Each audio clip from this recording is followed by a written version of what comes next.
Bonsoir à tous, merci d'être restés si tard pour cette présentation dans laquelle je vais vous présenter un projet, un démonstrateur que j'appelais Chaméléon qui a pour but de vous montrer ce qu'on peut faire avec les API publiques et des backdoors, donc des backdoors qui utilisent les API publiques comme ces deux, ou plus précisément comme canal de communication caché. Je m'appelle Jérémy Chapeau, je suis responsable sécurité chez Résilience et j'ai un parcours en sécurité qui est très marqué offensif et Red Team. Et c'est pour ça qu'aujourd'hui, je vous parle de backdoor et comment on développe ces backdoors.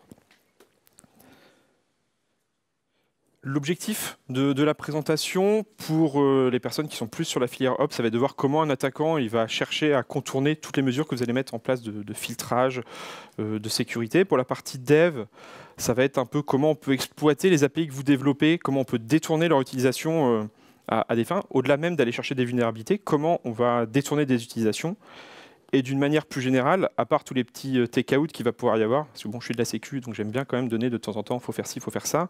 Au-delà de ça, l'idée, c'est bien de vous faire rentrer dans l'état d'esprit d'un attaquant et de vous faire toucher du doigt, parce que je n'ai pas la prétention de vous expliquer aujourd'hui toutes les arcanes de la sécurité offensive, mais bien que vous puissiez vous projeter dans ce que ferait un attaquant qui rentrerait sur votre réseau. Pour vous, c'est la dernière présentation de la semaine.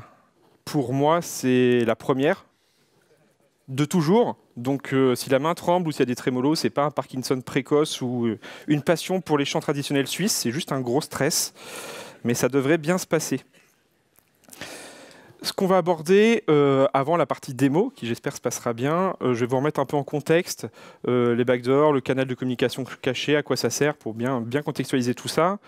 Ensuite, on verra pourquoi on peut utiliser les API publiques, pourquoi ça peut avoir un intérêt. On verra un peu comment j'ai pu implémenter ça, les concepts, alors qui sont très simples, hein, on ne va pas aller très très loin, c'est des choses qui sont relativement simples conceptuellement, et puis un peu la partie implémentation. Et si tout se passe bien, on finira sur la partie démo. Alors je suis désolé, je commence avec une slide qui fait très commercial, mais bon, c'est la seule qui est vraie en général dans leur présentation. La question, c'est pas de savoir si un jour vous serez attaqué, mais quand. Voilà, quand on dit ça, on a tout dit, mais voilà, le contexte, il est tel que vous êtes sous menace tout le temps. Alors, il y a la menace opportuniste qu'on connaît, hein, les cyberattaques, la cybercriminalité. Je ne vais pas vous faire un cours là-dessus. Il y a la menace étatique qui, suivant le secteur d'activité où vous êtes, peut vous concerner ou non. Et il y a souvent la partie qu'on oublie, c'est ce qu'on va attaquer, l'attaque par rebond. C'est-à-dire vous vous retrouvez un peu en sorte de dommage collatéral au milieu de tout ça, soit parce que vous avez un client qui est très intéressant. Donc ça, en général, vos équipes sécu sont au courant parce qu'ils remplissent des questionnaires de 80 pages pour prouver qu'ils ont le bon niveau de sécurité pour être fournisseur. Mais vous avez aussi des cas auxquels vous ne pensez pas. Vous hébergez une application de réservation de chambres d'hôtes en ligne, de bateaux. Et vous ne le savez peut-être pas, mais dans vos clients, il y a des gens qui intéressent des services de renseignement à droite ou à gauche. Et pour eux, vous devenez une cible. Pas vous directement, mais les utilisateurs qu'il y a chez vous. Donc ils vont essayer de rentrer chez vous potentiellement, et vous vous retrouvez un peu au milieu d'un feu croisé. Les moyens, il y en a plein pour se faire attaquer. On entend phishing, tout ça.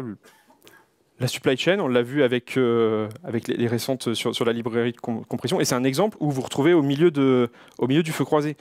On est à peu près sûr que c'est des États qui ont été backdoorés cette librairie, et vous n'avez rien demandé à personne, et vous vous retrouvez avec des serveurs SSH qui sont backdoorés, et donc vous vous retrouvez au milieu du feu. Pour bien vous convaincre de ça, petite anecdote, j'aime bien les anecdotes, on m'appelle un peu Père Castor des fois quand je fais des confs sur la sécu. Engagement sur une cible très robuste, on va dire S-tier en termes de sécu, des budgets à 6-7 chiffres sans souci. On commence la prestation, on arrive sur les serveurs frontaux, les serveurs web, on trouve une vulnérabilité, on rentre, on se fait sortir, quelques heures détection, on se fait sortir, quelques jours après c'est patché. Deuxième fois, autre serveur web, pareil.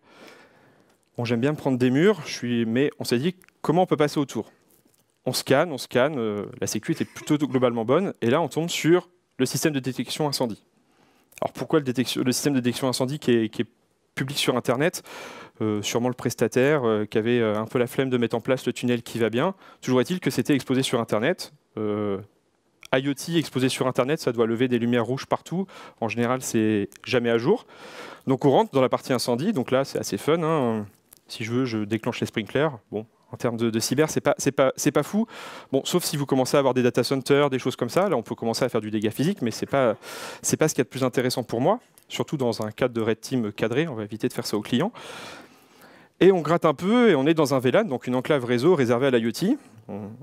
On grouille un peu dedans et là, on détecte dans le même réseau la partie badge accès des portes. Bon, j'imagine que ça avait été mis ensemble parce que c'est bien quand même si votre système incendie, il ouvre les portes le moment où il y a l'incendie. Bon, je pense qu'on pouvait faire autrement, mais toujours est-il que c'était là. On rentre dedans et là, qui dit badge d'accès dit identité. Mais bon, identité, c'est bien, on a un Active Directory, donc hop, on connecte dessus. Alors en lecture seule, mais bon, déjà, on peut récupérer des infos parce que forcément, c'est vulnérable. Et hop, on arrive au cœur de réseau. Tout ça pour dire que même si vous, dans vos devs, vous êtes sécurisé, même si vous faites des choses, dès que les boîtes grossissent, on parle souvent de Shadow IT, il y a forcément un endroit où ce sera vulnérable, il y a forcément un endroit où on pourra rentrer, et les attaquants, s'ils ont envie, ils finiront par y arriver. Ce qu'il faut bien retenir en principe, c'est que moi, en tant qu'attaquant, j'ai besoin de trouver une vulnérabilité pour rentrer chez vous. Votre équipe sécu en défense, elle doit gagner à tous les coups. Et en termes financiers, on parle souvent d'un ratio x10. C'est-à-dire que pour 1 euro injecté dans l'attaque, il en faut 10 pour la contrer. Alors quand on parle à l'échelle d'1 euro, ça parle, mais quand on commence à chiffrer en millions, on s'aperçoit vite qu'il y a vraiment un vrai déséquilibre de force. Bon, maintenant qu'on a dit tout ça, que l'attaquant finira par rentrer, on va partir du principe d'un principe, on va dire que j'ai une vulnérabilité sur le serveur qui est marqué target en rose en haut, donc une vulnérabilité assez élevée, on va dire que j'ai une exécution de code sur le serveur, mais que je n'ai pas de retour. C'est-à-dire que je n'ai pas le retour de la commande. Je peux exécuter des commandes, mais je n'ai pas le retour. Si je fais un ls, je n'aurai pas la liste des fichiers qu'il y a sur le serveur. Souvent, ce qu'on fait dans ces cas-là, c'est qu'on va exécuter ce qu'on appelle un reverse connect, c'est-à-dire que notre vulnérabilité, on va lui dire exécute-moi lance-moi une connexion entre mon serveur qui est compromis et mon serveur de contrôle. On va faire un shell, ça va nous permettre d'avoir de l'exécution de commence. Bon, là, on a une sécurité qui est à peu près en place. Tout le trafic passe par un proxy qui filtre. Ce qui fait que moi, si je veux mon reverse shell, il ne viendra jamais. La sécurité est bien faite, ça filtre sur une liste, sur une whitelist d'IP port, quelques domaines sur Internet précis. En général, ceux dont on a besoin, ça va être les repos, GitHub éventuellement. On le verra pour l'exemple après, ça peut être votre stack de log. Si vous avez une stack de log qui est dans le cloud, Grafana, comme on jouera tout à l'heure, voilà, vous avez un filtrage qui est vraiment que le strict minimum. Je dis c'est un bon niveau de sécu, en fait c'est le minimum. Si vous n'avez pas ça, vous pouvez mettre en pause la présentation, aller mettre ça et puis on regarde la suite de la présentation après. Alors dans la salle, s'il vous plaît, restez, c'est plutôt pour ceux qui regarderont la vidéo après. Mais voilà, c'est vraiment la base. Si vous n'avez pas ça, en fait, tout ce que je vous dis derrière qui permet de bypasser le filtrage, en fait, l'attaquant n'a pas besoin, c'est un peu open bar. Voilà un peu notre contexte de base. Maintenant, en tant qu'attaquant, très bien, j'ai ma vulnérabilité, je vais voir déployer une backdoor. Qu'est-ce que j'ai besoin, moi, en tant qu'attaquant, comme boîte à outils, pour poursuivre ma rentrée dans votre réseau? Alors, le premier, ce n'est pas tant une feature, c'est plutôt, pareil que dans beaucoup de sujets, on reste simple. Il y a tout un tas de frameworks très fancy, avec plein de choses qui se font. Ce n'est pas nécessaire, je n'ai pas besoin de ça pour rentrer. En plus, en tant qu'attaquant, quand on fait de la red team, le but, c'est de ne pas se faire détecter. Et ces frameworks-là, ils sont connus. Tout le monde les utilise, donc forcément, vous allez vous faire détecter tout de suite. Alors après, vous pouvez développer le vôtre. Ça coûte très cher, ça prend beaucoup de temps. Donc à part si vous êtes à NSA et que vous avez des moyens presque illimités, en général, ce n'est pas le cas. Donc on va rester sur des backdoors qui sont très simples. De quoi j'ai besoin? D'un shell pour exécuter mes commandes. On va aimer souvent ce qu'on appelle du port forward. Pour aller, si vous revenez le schéma d'avant, il y avait une base de données. Ça peut être intéressant de pouvoir taper la base de données. On va aller chercher tout ce qui est proxy SOX, ou autre type de proxy qui va me permettre de pivoter et d'aller chercher les autres éléments du réseau. Et aussi, en général, on aime bien le téléchargement de fichiers, parce que télécharger au travers d'un SOC, ce n'est pas ce qu'il y a de plus optimal. On va essayer d'avoir un canal à côté pour charger tout ce qui est fichier lourd, pour faire de l'exfiltration de manière silencieuse et pas tout faire sonner. Là, j'aurais fait copier-coller du man de SSH, c'était à peu près la même chose. Pourquoi je dis ça? C'est SSH, oui, ça peut servir de backdoor, au même titre qu'un curl. N'importe quel outil qui est chez vous qui permet de faire de la connectivité peut être utilisé par un attaquant. On imagine souvent backdoor des choses très compliquées. Ça m'est arrivé dans certaines red teams de laisser un curl pour faire une backdoor dans un premier temps, le temps que je revienne, parce que je n'avais pas besoin de plus. Tout ça pour dire, pour que votre équipe sécu puisse bosser, elle va aller chercher des comportements anormaux. Et pour qu'elle connaisse les comportements, pour détecter les comportements anormaux, il faut connaître les comportements normaux. Donc il y a besoin d'un vrai dialogue entre les équipes sécu et les équipes dev. Parce que si je ne sais pas ce que fait votre application, si je ne sais pas ce qu'est son comportement normal, jamais je pourrai aller détecter des choses avancées comme ça. Je détecterai des choses, des signatures classiques, mais des choses un peu avancées comme ça, je ne les verrai jamais. Et bien sûr, s'il n'y a pas besoin de curl, on l'enlève. S'il n'y a pas besoin de SSH, on l'enlève. Voilà. Tout ce qui n'est pas nécessaire, on enlève.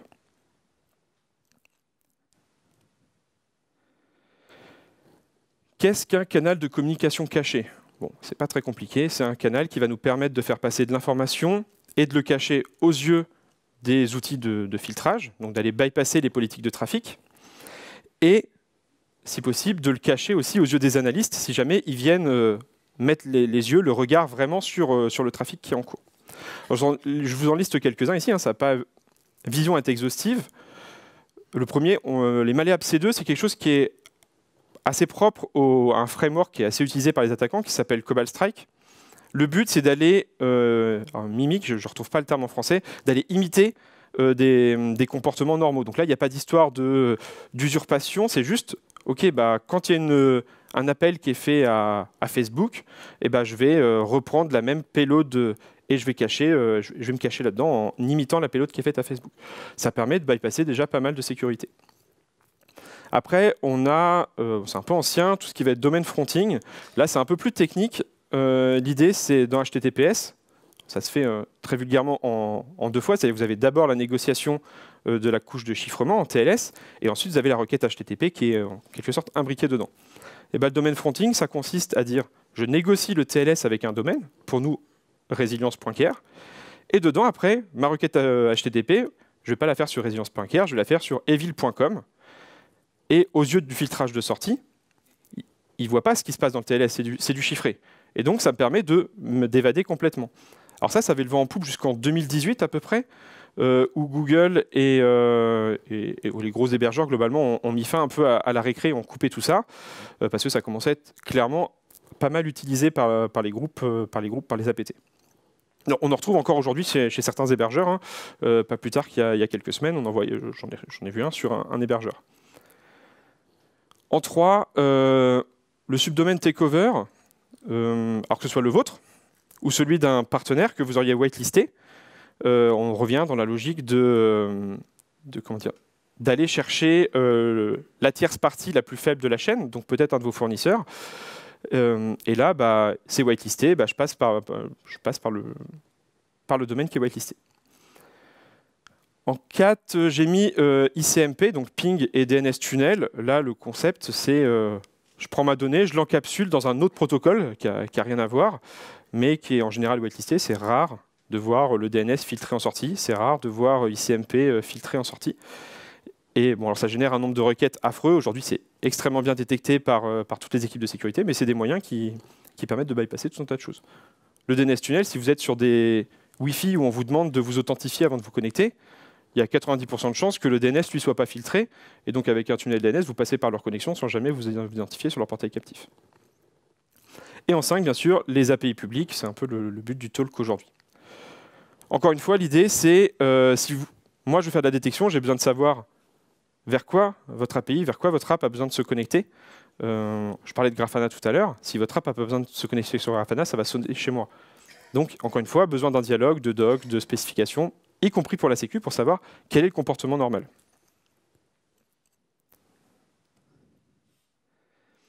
Promis, c'est la dernière slide avec du texte, mais pourquoi l'API publique, c'est un bon candidat? Bah, je disais tout à l'heure, ça permet d'échapper les politiques de filtrage. Si vous utilisez une API qui est whitelistée, c'est pour ça qu'on va aller chercher des API publiques. Grafana, on y reviendra après. Vous n'avez pas besoin d'infrastructure. Et ça, c'est un gros point. C'est souvent quelque chose qui est très très difficile quand vous faites de l'offensif, c'est de maintenir une infrastructure. Bah, il faut acheter, donc il faut acheter avec des moyens anonymisés pour ne pas finir en prison si vous êtes un attaquant. Ça se fait vite whitelisté. Vous avez des listes qui sont publiées par l'ANSSI et par toutes les agences de sécurité, des IP qui sont connus pour faire des choses malveillantes. Bah là, vous bypassez ça un peu. En tout cas, vous remettez une couche entre la personne que vous attaquez et votre infrastructure. La discrétion, Je reviens sur Grafana. Si vous avez déjà 140 appels à la seconde qui sont faits vers cette API-là, vous pouvez en rajouter une ou deux dans le flow, il n'y a personne qui va s'en apercevoir. Et une partie qui est intéressante aussi qu'on oublie, c'est éviter l'interception TLS. Aujourd'hui, les proxys, comme je vous ai présenté tout à l'heure, ce qu'ils aiment bien faire à la Sécu, c'est au lieu de vous connecter sur votre banque je prends la banque pour bien que ça marque, en HTTPS, en fait, vous allez vous connecter au proxy, qui lui va se connecter à la banque, analyser la réponse et vous la renvoyer. Comme ça, il va regarder s'il n'y a pas des choses malveillantes dedans. Si votre équipe Sécu le fait, y compris sur votre banque, elle n'a pas mis d'exception, je vous conseille de ne plus vous connecter sur le site de votre banque depuis votre laptop pro. Et pourquoi ça permet de l'éviter? C'est qu'en général, ça coûte cher sur les équipements réseau. Ça, forcément, on chiffre, on déchiffre, donc ça fait du surcoût. Et donc, on whitelist les API publiques en se disant, bon, bah, il y a peu de chances qu'il y ait des choses malveillantes qui passent. Puis j'ai mis pour le fun, alors on me dit souvent que j'ai une définition du fun qui est très personnelle, mais bon, c'est quand même sympa d'aller faire des choses comme ça et de détourner les utilisations. Rapidement, avant de passer à la démonstration, comment on implémente ça? Au final, c'est pas très complexe. On joue un petit peu avec les couches du modèle OSI. Pour ceux qui ne connaissent pas, on a la couche 4, la couche réseau. On va mettre une socket TCP, donc on va prendre du flux. Derrière, on va avoir une brique qui va la prendre, l'encoder, la chiffrer, la couper en bouts pour que ça passe dans l'API. On va la pousser dans l'API, ici Grafana, donc un endpoint qui pousse des logs. Grafana va gentiment nous le stocker. Et de l'autre côté, sur le client, on fait le chemin inverse. Je viens chercher la donnée, je la recolle, je la décode, je la déchiffre, et je resserre une socket TCP, et j'ai un flux TCP qui est encadré. Alors, clairement, on ne va pas être sur du débit, vous n'allez pas regarder Netflix au travers de ça. Mais du 3 kg octet-seconde, on fait des choses fantastiques avec 3 kg en sécu offensive. Quand on commence à aller chercher des rebonds dans les réseaux, on a rarement plus. Deux choses qui vont être importantes pour nous là-dessus. Le rate limiting sur l'API, on va chercher une API qui a un rate limiting très faible, qui va jouer un peu sur la latence, et la taille des payloads qu'on va envoyer. Si je peux envoyer 32 caractères par 32 caractères toutes les secondes, c'est inutilisable. Maintenant, si je peux envoyer une requête toutes les 10 millisecondes avec 2000 ou 5000 caractères, ça commence à être plus utilisable. Et donc, s'il vous plaît, au niveau des devs, sur chaque API endpoint, mettez des rate limiting. S'il n'y a pas de raison d'appeler un service plus de 3 fois à la minute, bloquez-le. Pareil sur les entrées. Le nom d'une personne ne fera jamais 2000 caractères. Souvent, on sanitise après, au niveau des fronts. On a souvent des endpoints qui nous permettent de faire ce genre de choses. Donc, faites-y attention. Vous éviterez, certes, ce que je vous présente aujourd'hui, mais tout ce qui est DOS, brute force, utilisation de ressources. Dès que vous allez envoyer des SMS, des mails, ce genre de choses qui sont facturées à la minute, on peut vous faire mal juste en faisant tourner pendant un week-end des milliers de requêtes sur un endpoint. Et dernière slide avant que je passe à la démo, comment ça a été implémenté. Alors pour la partie client, j'ai fait ça en Python, parce que c'est cool, et puis parce que de toute façon c'est ma présentation, donc je fais ce que je veux. Un profile manager qui permet d'aller chercher un YAML dans lequel, je vous montrerai tout à l'heure, il y a les ports que je veux binder, les clés, en l'occurrence pour Grafana. En orange, vous avez ce que j'ai appelé un peu les features, donc je pourrais en rajouter autant que je veux. Donc j'ai mis un shell, un SOX, un port forward. Vous avez la grosse brique bleue qui est la brique tunnel, qui est un peu toute la logique que je vous disais tout à l'heure, qui va prendre les flux de bytes qui viennent des features, qui va chiffrer, découper et l'envoyer à la partie provider qui joue le rôle de driver. Donc qui prend le flux de données chiffré et qui va l'envoyer à l'API. Donc l'avantage, c'est que si demain je veux ajouter votre API dans mon tool, j'ai juste à trouver deux endpoints en lecture, en écriture, à écrire ce petit driver et ça fonctionne. Pour la partie backdoor en elle-même, je l'ai fait en Go. Ça permet de cross-compiler. J'ai pas eu le temps de me mettre au Rust et je suis trop mauvais pour faire du C, donc Go, c'était le bon candidat. Et on a la même chose, on a le miroir, donc cette idée de driver, de tunnel et de feature. Alors j'embarque la configuration, c'est pour ça que j'ai un petit builder qui me permet de prendre toute ma config, de la mettre dedans pour les clés. Et ça me permet, pareil, je change le fichier de provider et hop, ma backdoor peut s'adapter à n'importe quelle source. Je vous propose de passer à la partie un peu démo. Pour ça, je n'ai pas un lab qui est très compliqué. Le but, c'est de vous montrer surtout les grandes idées. Alors, je vais essayer de retrouver mes fenêtres. Alors, c'est pas facile. Bon, c'est pas grave. J'ai installé du coup sur un VPS un Metabase. Pourquoi? Parce que je voulais quelque chose qui soit vuln pour faire ma démo. Alors, j'ai pas trouvé une vuln dans la dernière version, rassurez-vous, vous n'êtes pas obligé de patcher ce soir. C'est celle qui date d'il y a 6 mois. Il y avait une vuln qui était assez simple. Si je retrouve mon curseur, c'est grosso modo, vous aviez un endpoint public. Je ne sais pas si on voit bien sur mon écran, sur l'écran, voilà, qui exposait une valeur qui était le setup token.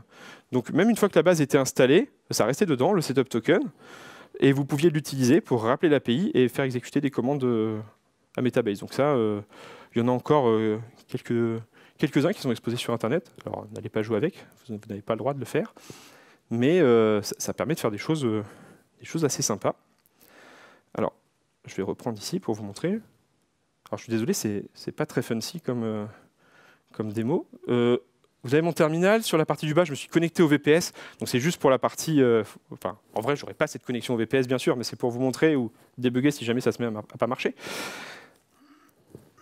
En haut à droite, alors je vois très très mal ce que je fais. Je vais essayer de rebasculer en affichage, si je peux, pour voir le retour ici. Ce sera plus facile pour moi.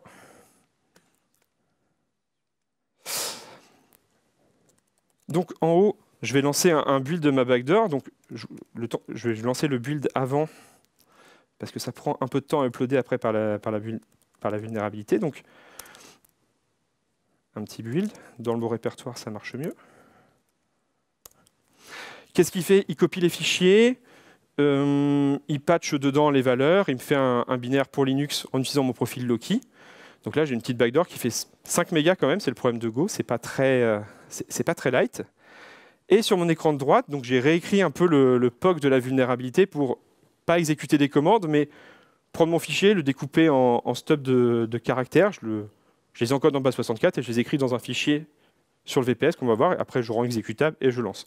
Donc ça va mettre un peu de temps, ça va me permettre de vous montrer.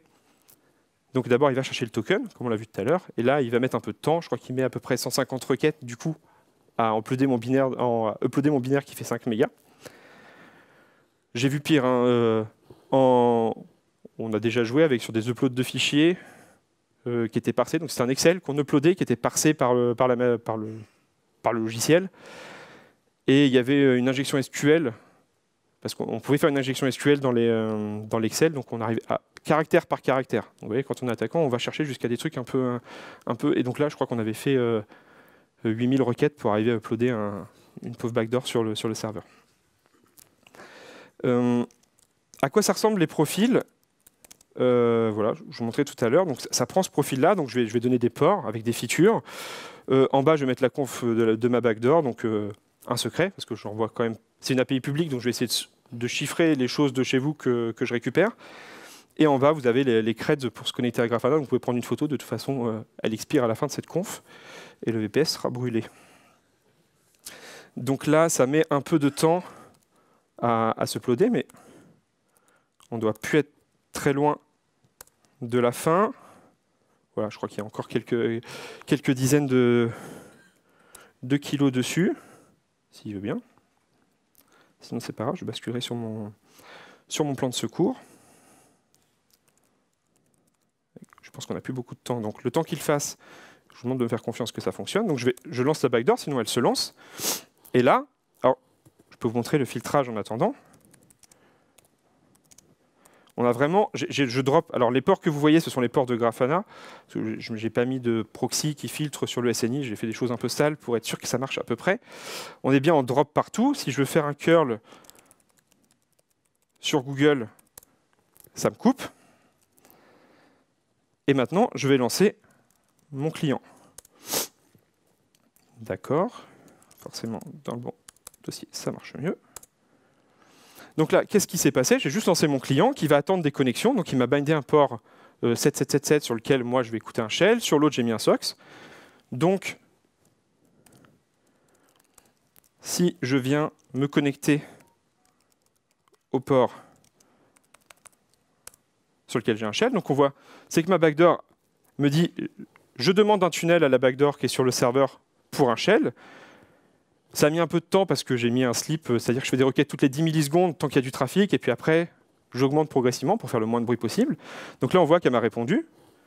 Dans mon log, je vois que j'ai un ID de tunnel. Et donc maintenant, alors ça met un peu de temps parce que, voilà, j'ai bien ma backdoor qui est sur le serveur. Et si on regarde bien, je suis bien sur le serveur en face. Et là, je bypass totalement le trafic. Quelqu'un qui regarde, il voit juste des requêtes API partir sur Metabase. Sur Grafana. Et on est donc sur de l'asynchrone. Alors je vais juste enlever mon filtrage pour la suite.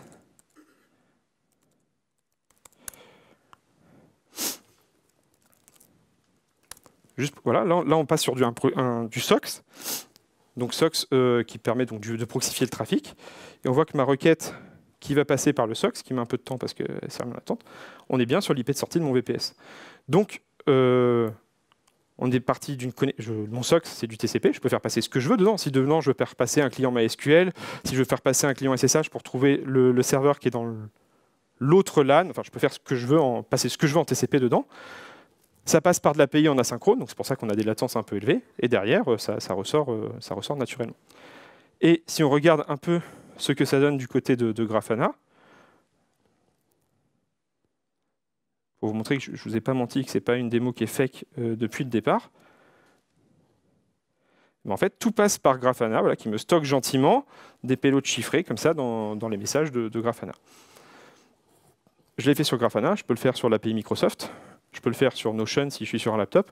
En fait, tout l'avantage, c'est que je vais adapter ce que j'appelle mon provider, mon API public, en fonction de où je me trouve dans le réseau pour bypasser la bonne politique. Et même si vous avez des API internes, ça peut être intéressant pour moi d'aller adapter ça à une API et de rester de manière durable, parce que votre API, elle est exposée publiquement, je vais venir la taper. En interne, j'ai peu de chances d'avoir du filtrage, et je sors en bypassant à peu près tout. Voilà. Le but de tout ça, c'est pas tant la partie technique, alors j'espère que vous arriverez à dormir ce soir, mais c'est pas la partie technique qui est intéressante, parce qu'en soi, bon d'accord, j'ai fait des requêtes sur API, je mets dedans, c'est juste pour vous faire montrer, voilà, quand on est attaquant, on va chercher à détourner toujours ces choses-là, on va aller chercher, gratter ces petites choses, et la moindre chose qui peut vous sembler anecdotique, c'est bon, le rate limiting sur l'API, ça va sonner, il va y avoir les clients, ils vont râler parce que va falloir que je gère le retry au niveau de mon front, bah ouais, mais en fait, derrière, c'est des petites choses. Si on met un score CVSS en face de ça, il n'y a pas de rate limiting sur les API, on va passer en dessous de tout ce que vous devez patcher avec des SLA. On est vraiment sur des choses minimes. Mais ça permet des comportements derrière qui peuvent vous mettre à risque directement ou être utilisés malgré vous. Et ça, même si ce n'est pas vous qui êtes ciblé, ça fait toujours mauvais effet si demain il y a un rapport en disant que vous avez servi à exfiltrer de la donnée depuis tel service parce que vous vous êtes fait avoir. Voilà. J'espère que ça vous a intéressé, que vous avez appris des choses. Il nous reste très peu de temps pour les questions, mais s'il y en a, je pense, une, et sinon je reste un peu dehors avant d'aller attraper mon train pour vous répondre et discuter avec vous avec grand plaisir.